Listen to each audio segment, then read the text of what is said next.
আসসালামু আলাইকুম রহমতুল্লাহ বারাকাতুহু। প্রিয় গাইস, এই ধানমন্ডি 15 নম্বর সড়কে আছি আমরা এখন। এই ধানমন্ডি 15 নম্বর সড়কে বর্তমান সকালবেলা জ্যামের এই অবস্থা দেখেন। জ্যামের জন্য গাড়ি হাঁটতেছে না, এত জ্যাম। সকাল 8:30 9টা বাজে এখন, এত জ্যামের জন্য কোনো গাড়ি হাঁটে না। খুব খুব খারাপ অবস্থা জ্যামের। মানুষ আর মানুষ জ্যামে গাড়ি হাঁটে না পর্যন্ত।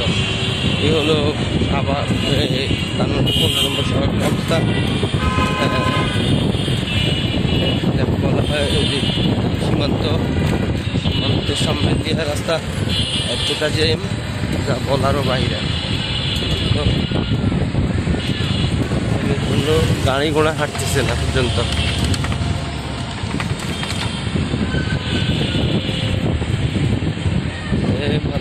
জ্যামের জন্য গাড়ি হাঁটে না, জ্যাম ছিল। তো আমরা এখন পিজি শাহবাগ যাচ্ছি আমার মেয়েকে নিয়ে। মেয়ের ডেন্টাল সমস্যা, ডক্টর দেখাবো। ডক্টর দেখাইয়ে মেয়েকে পরে আমরা ইনশাল্লাহ আবার বাসা পৌঁছবো। এখন আমরা পিজি শাহবাগ যাচ্ছি ডক্টর দেখানোর জন্য, ডেন্টাল ডক্টর দেখানোর জন্য। আমাদের বাপ মেয়ের জন্য সকলে দোয়া করবেন। আমরা তো প্লাস আমরা একটু ভিডিও করি আপনাদেরকে দেখাচ্ছি সকালবেলা পিজি শাহবাগ এই রাস্তাটা কেমন হয়, জ্যামে যানজট কেমন হয়, সেই জন্য একটু ভিডিও করে দেখাচ্ছি। আপনারা দেখতে থাকুন। দেখতে দেখতে ভালো লাগা কাজ করবে। আর ভালো লাগা যদি কাজ করে তাহলে আমাকে লাইক কমেন্ট শেয়ার করবেন।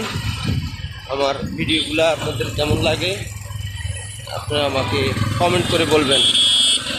প্রিয় গাইস, আপনারা আমাকে কমেন্ট করে বলবেন আমার ভিডিওগুলো আপনাদের কাছে কেমন লাগে, আমাকে কমেন্ট করে বলবেন। আমি এই টুকটাক ব্লগ ভিডিও বানাই আপনাদেরকে একটু দেখানোর জন্য, একটু বিনোদন দেওয়ার জন্য।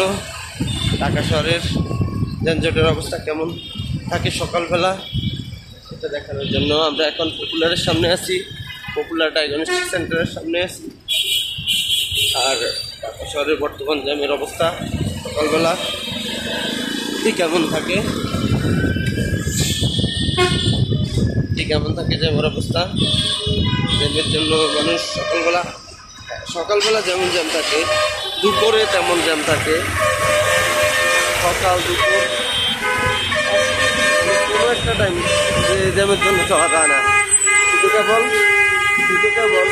রাত্রের বেলা জ্যাম থাকে না।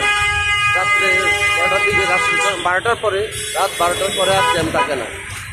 আর না হয় প্রত্যেকটা টাইম ঢাকা শহর জ্যামের জন্য চলা বড় দুষ্কর হয়ে পড়ে।